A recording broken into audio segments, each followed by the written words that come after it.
नमस्कार, YouTube channel N universe study में आपका स्वागत है। अगर आपने इस चैनल को सब्सक्राइब नहीं किया है, आप इसको सब्सक्राइब बटन पर क्लिक करके सब्सक्राइब कर सकते हैं ताकि आपको हमारी वीडियो की नोटिफिकेशन जब भी कोई नई वीडियो अपलोड करें उसकी नोटिफिकेशन समय समय पर मिलती रहे। आप इसके Facebook group N universe study को भी ज्वाइन कर सकते हैं। आज हम इस वीडियो में डिस्कस करेंगे HSSC परीक्षा हरियाणा पुलिस कांस्टेबल पुरुषों के लिए जो आयोजित हुई थी 28 अगस्त 2016 को, और यह परीक्षा एडवर्टाइजमेंट नंबर 1/2015 और कैटेगरी नंबर 1 के अंतर्गत आती है। इस परीक्षा में हरियाणा राज्य से संबंधित पूछे गए प्रश्नों के बारे में हम डिस्कस करेंगे। इस परीक्षा में हरियाणा से संबंधित 25 प्रश्न पूछे गए थे और यह इस वीडियो का हमारा पहला पार्ट है।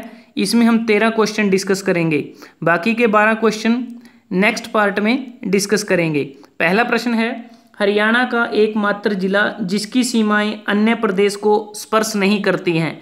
ऑप्शन है जींद, कैथल, सोनीपत, रोहतक। इस प्रश्न का सही उत्तर है ऑप्शन डी, रोहतक।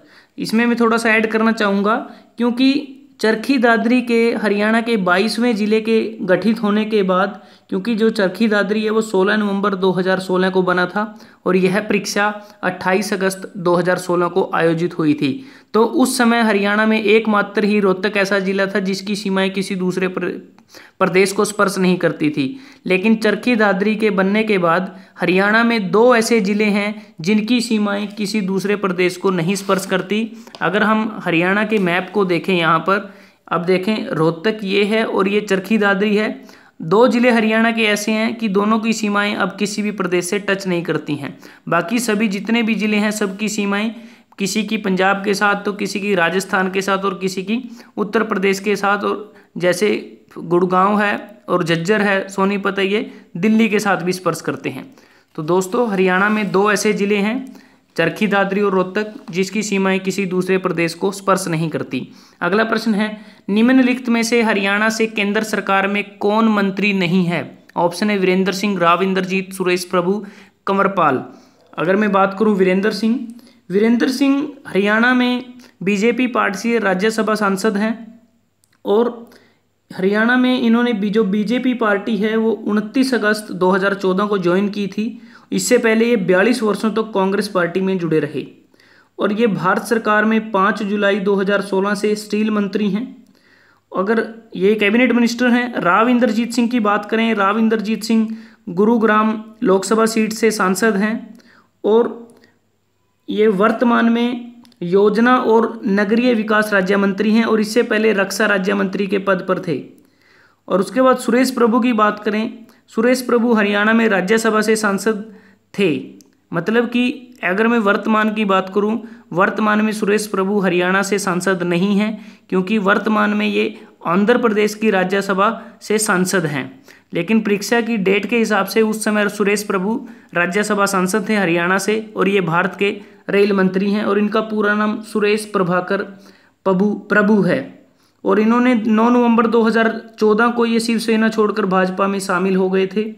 और उसके बाद है कंवरपाल हरियाणा के यमुनानगर जिले के रहने वाले हैं और 13वीं विधानसभा में जगाधरी से विधायक हैं और 3 नवंबर 2014 से विधानसभा के स्पीकर भी हैं।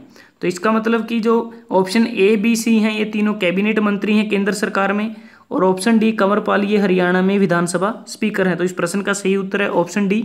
अगला प्रश्न, रानिया नगर किस जिले के अंतर्गत आता है। ऑप्शन रोहतक, सिरसा, हिसार, पंचकुला। इस प्रश्न का सही उत्तर है ऑप्शन बी, सिरसा। यह कस्बा सिरसा जीवन नगर मार्ग पर सिरसा के पश्चिम में 21 किलोमीटर की दूरी पर स्थित है और एक मान्यता के अनुसार 14वीं शताब्दी में राय बिरू ने यह कस्बा बसाया था और इसका पुराना नाम राजबपुर है। राव अनूप सिंह राठौड़ की रानी ने यहाँ एक मिट्टी का किला बनवाया और इसका नाम राजबपुर से रानिया रख दिया और 1837 ईस्वी में रानिया को भटिंडा जिले में मिला दिया गया और अब यह वर्तमान में सिरसा जिले के अंतर्गत आता है। अगला प्रश्न है, निम्नलिखित में से आषाढ़ी या रबी की फसल कौन सी होती है। ऑप्शन है गेहूं, चना, सरसों, उपरोक्त सभी। अगर मैं बात करूं, हरियाणा में मुख्यतः 2 प्रकार की फसलें पैदा की जाती हैं, रबी की फसल और खरीफ की फसल। रबी को स्थानीय भाषा में आषाढ़ी फसल भी कहा जाता है और इन फसलों को अक्टूबर नवंबर महीने में बोया जाता है तथा अप्रैल मई में काट लिया जाता है।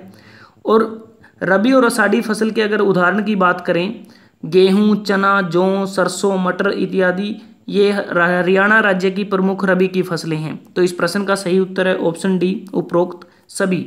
अगला प्रश्न है, पीपलाद ऋषि से संबंधित भागवत तीर्थ किस जिले में है? ऑप्शन है रेवाड़ी, भिवानी, जींद, महेंद्रगढ़। इस प्रश्न का सही उत्तर है ऑप्शन डी, महेंद्रगढ़।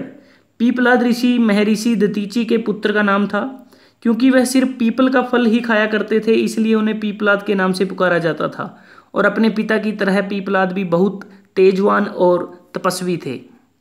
अगला प्रश्न है, छलकड़े किस अंग में धारण करने वाला आभूषण है? ऑप्शन है पैरों का, कमर का, हाथ का, गले का। इस जो छलकड़े हैं ये, इसका जो उत्तर है वो है ऑप्शन ए, यह पैरों का आभूषण है। और जो पाँव में पहने जाने वाले सारे आभूषण है वो चांदी के बने होते हैं। अगला प्रश्न है, डेरा सच्चा सौदा आश्रम किस जिले में है? ऑप्शन है हिसार, फतेहाबाद, सिरसा, जींद। इस प्रश्न का सही उत्तर है ऑप्शन सी, सिरसा।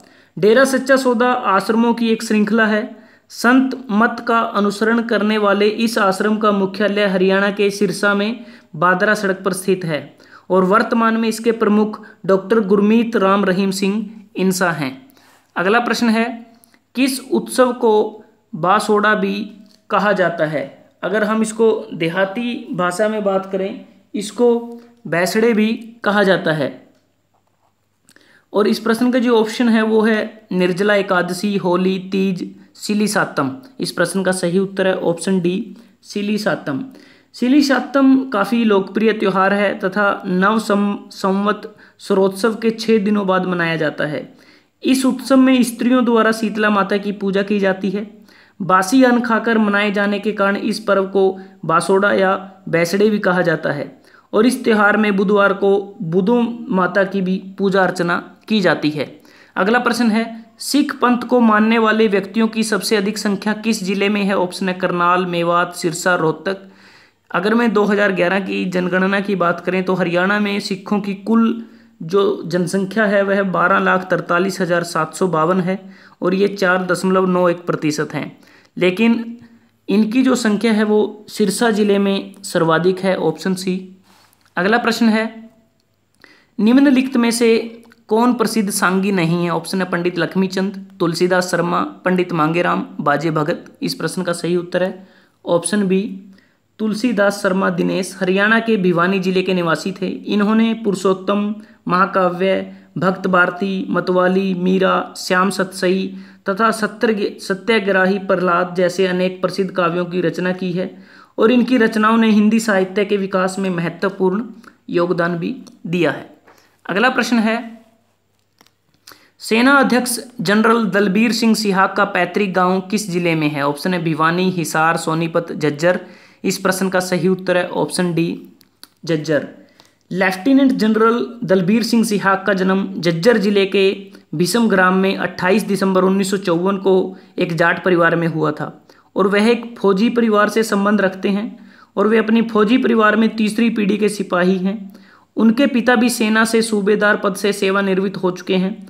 दलबीर सिंह सिहाग ने अपनी प्रारंभिक शिक्षा सैनिक स्कूल चित्तौड़गढ़ से प्राप्त की थी और 31 जुलाई 2014 को जनरल विक्रम सिंह के सेवानिवृत्त होने के बाद भारतीय सेना के 26वें थल सेनाध्यक्ष का पद उन्होंने ग्रहण किया।